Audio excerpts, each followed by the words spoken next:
So the reason that I care about All-Star voting is because we use All-Star appearances to make Hall of Fame cases for fringe guys.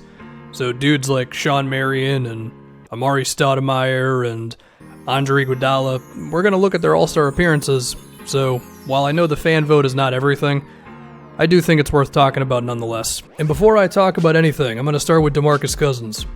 If you voted for Demarcus Cousins over Rudy Gobert, Marc Gasol, Karl Anthony Towns, LaMarcus Aldridge, Tobias Harris, Danilo Gallinari, insert 7 other frontcourt players, shame on you, okay? Get your life together. Anyway, so the starting 5 according to the fans in the Western Conference, as of right now, is going to be LeBron James, Steph Curry, no problem with that, and then one of the other frontcourt positions will be Steph Curry's teammate, Kevin Durant. Totally fine with those 3. It starts to get weird quickly after that. So I love Luka Doncic. I've sung the guy's praises as much as I possibly can, and I think he's going to be one of the best players in the NBA within 3 or 4 years, I guess. I 100% am all for Luka making it with a wild card spot. There are a number of frontcourt players who have been better than him, and as much as I love the story and the fact that it's this rookie who's coming out of nowhere, well, not out of nowhere, but his first season and setting the world on fire, it is great. But if we look at a couple of the guys who should be over him, one of them is Anthony Davis. To be fair, fans voted AD right under Doncic, but still, I know the Pelicans have had a rough year, and I did talk about not long ago, perhaps you could blame Anthony Davis for a little bit of that. I think more of it has to do with his teammates, injuries, and the fact that he has a bad coach. But even so, the dude's awesome. The guy is amazing, and there's a reason why if he declines that extension at the end of this year, nearly every single team in the league is going to try to trade for him, and I think he's been better than Doncic. I think Paul George has also been better than Luka as well, as PG has been a huge reason why OKC has stayed afloat, even as Russell Westbrook has struggled with his shooting this year. PG has at least made them respectable offensively as Westbrook figures all his things out, and he's a big reason why they're the best defensive team in the league. And I think when you put all that together, I would say he is having a better season than Luka is up to this point. Nikola Yogesh, also deserving of way more votes. I mean, Steven Adams got more votes. I mean, Adams has been fine, actually very good this year, and maybe he'll get into the game, but I mean, Jokic has probably been the 3rd best center in the NBA this year. His playmaking and his scoring and being a matchup nightmare, on top of the fact that his defense has just been better. He's moving around more on that side of the floor, and he's made the Nuggets still pretty damn good even when they are having a whole bunch of injuries with Gary Harris and all that. He's having a better season than Luka. The other one is Derrick Rose, and this may get me into trouble because the Derrick Rose fandom is at an all-time high right now. I love the story.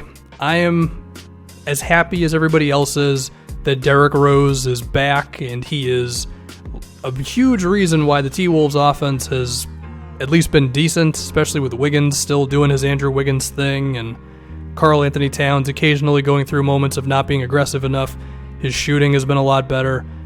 I think Derrick Rose could get into the game as one of the last 2 wildcard spots. There are a lot of guards who are having better seasons than Derrick Rose. One of them is James Harden. And this is, I mean, I made this video before last night's game, so I don't even have any footage of the insanity against the Warriors. And even before that, James Harden was still having a better year than D. Rose. I know that everybody hates Harden because he fishes for fouls and it can get unwatchable when he's shooting 20 free throws. He's still been better than Derrick Rose this season, and there's nothing else I need to say about that.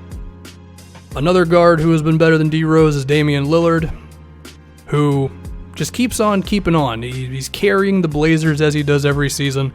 One of the most efficient guys in the league in terms of not turning the ball over, making tough three-pointers, and his combination of usage rate and true shooting percentage and all that stuff, it's an NBA nerd's fantasy land. Damian Lillard is great. And we just got into January, which is usually when he goes nuclear every season.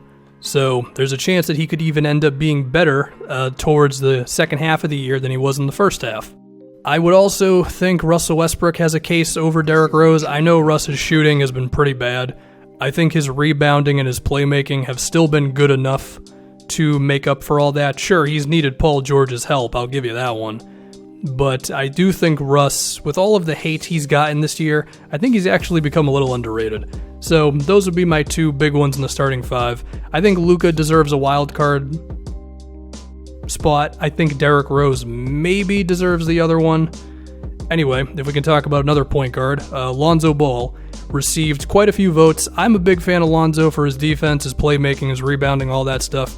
The fact that he had more votes than Devin Booker is ridiculous.